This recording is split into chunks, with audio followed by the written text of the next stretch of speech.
ദൈവത്തിന് സ്തുതി. പ്രഭാതകിരണത്തിലേക്ക് സ്നേഹവന്ദനം. ഭാഗം 2146. ഇന്ന് നവംബർ മാസം 15-ാം തീയതി. ഈ ആണ്ടിലെ 319-ാമത്തെ ദിവസത്തിലെത്തി. എല്ലാവരോടും ഒന്ന് ഉറക്കെ വിളിച്ചു ചോദിക്കണമെന്നുണ്ട്. ലോകത്തിലെ അല്ല, എനിക്ക് എത്തിച്ചേരാവുന്ന ഈ പരിസരത്ത് ഏറ്റവും നല്ല ധ്യാന കേന്ദ്രം ഏതാണ്, എവിടെയാണ്, എന്തിനാണ്? പറ്റിയാല് മിനിറ്റുകളോളമെങ്കിലും, അല്ലെങ്കിൽ കുറച്ച് മണിക്കൂറുകൾ, ദിവസങ്ങളൊന്നും സാധിക്കുന്നു തോന്നുന്നില്ല. ഒന്ന് പോയി ഇരിക്കാനാണ്. ലോകത്തിലെ ഏറ്റവും നല്ല ധ്യാന കേന്ദ്രം, അല്ലെങ്കിൽ എന്റെ പരിസരത്തെ ഏറ്റവും നല്ല ധ്യാന കേന്ദ്രം സെമിത്തേരിയാണ്. അതും അവനവന്റെ പള്ളിയോട് ചേർന്നുള്ള സെമിത്തേരി ആണെങ്കിൽ കുറച്ചും കൂടി എന്നെ ഉൾക്കൊള്ളാൻ ഉചിതമായ ഇടമായി അത് കുറെ കൂടി വളർന്നിട്ടുണ്ട്, മാറിയിട്ടുണ്ട്. ജീവിതം പഠിപ്പിക്കുന്നതിനേക്കാളും മരണവിചാരവും മരണജാഗ്രതയും നമ്മളേറെ പാഠങ്ങൾ പഠിപ്പിക്കുന്നുണ്ട് കേട്ടോ.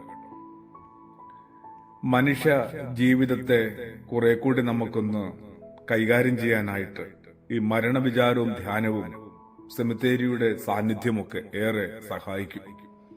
മനുഷ്യ ജീവിതത്തിന്റെ സംഘർഷം, അതിന്റെ സമ്പന്നത, അതിൽ നമ്മൾ കൊണ്ടു നടക്കുന്ന വാശി, വൈരാഗ്യം എല്ലാം പതിയെ കടന്നുപോകും. പിന്നെ ഇത്രയേ ഉള്ളോ എന്ന് പറഞ്ഞ് നമുക്ക് കുറെ കൂടി നിശബ്ദനാകാനായിട്ട് സാധിക്കും. ധ്യാനപൂർവം സെമിത്തേരിയിൽ പ്രവേശിക്കുന്ന ആർക്കും വീണ്ടും പിറക്കാതെ പുറത്തിറങ്ങാനാവില്ല. ഒരു പുതു മനുഷ്യനായിട്ടാവും പുറത്തിറങ്ങുക. ഇതുവരെയും ഞാൻ അങ്ങനെ ആയിരുന്നില്ലല്ലോ. അത്തരമൊരു പുതുജന്മവോ പുതുപിറവിയോ ഒന്നും എനിക്ക് ഉണ്ടായിട്ടില്ല. ചത്തതുപോലെ അകത്തേക്ക് വരികയും അതിലും കുറച്ചുകൂടി ചത്തതുപോലെ ഞാൻ പുറത്തേക്ക് പോവുകയും ചെയ്യുക. വീണ്ടും പിറക്കുന്നേയില്ല. ഏറ്റവും നല്ല മരണം എന്താണ്? ബോധത്തിന്റെ മരണമാണ് യഥാർത്ഥ മരണം. മരിക്കും മുമ്പ് അതിനാൽ ബോധത്തോടെ നമുക്ക് മരണത്തെ ഒന്ന് ധ്യാനിക്കാവുന്നതാണ്.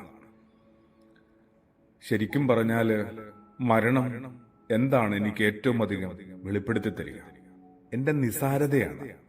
എന്റെ നിസാരതയെ ഇത്ര സുന്ദരമായി, ഇത്ര വ്യക്തമായി, ഇത്ര ക്രൂരമായി, ഇത്ര കഠിനമായി വെളിപ്പെടുത്തി തരുന്നു. നിസാരമല്ല കേട്ടോ.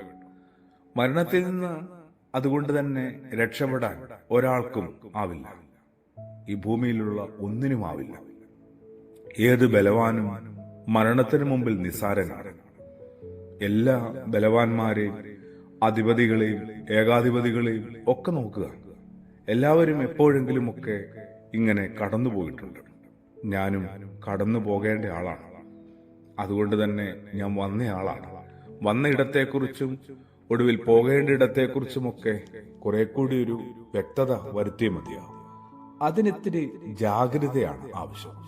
അതിനുവേണ്ടി ഒന്ന് പ്രാർത്ഥിച്ച് ഒരുങ്ങിയാലോ? ആമേൻ.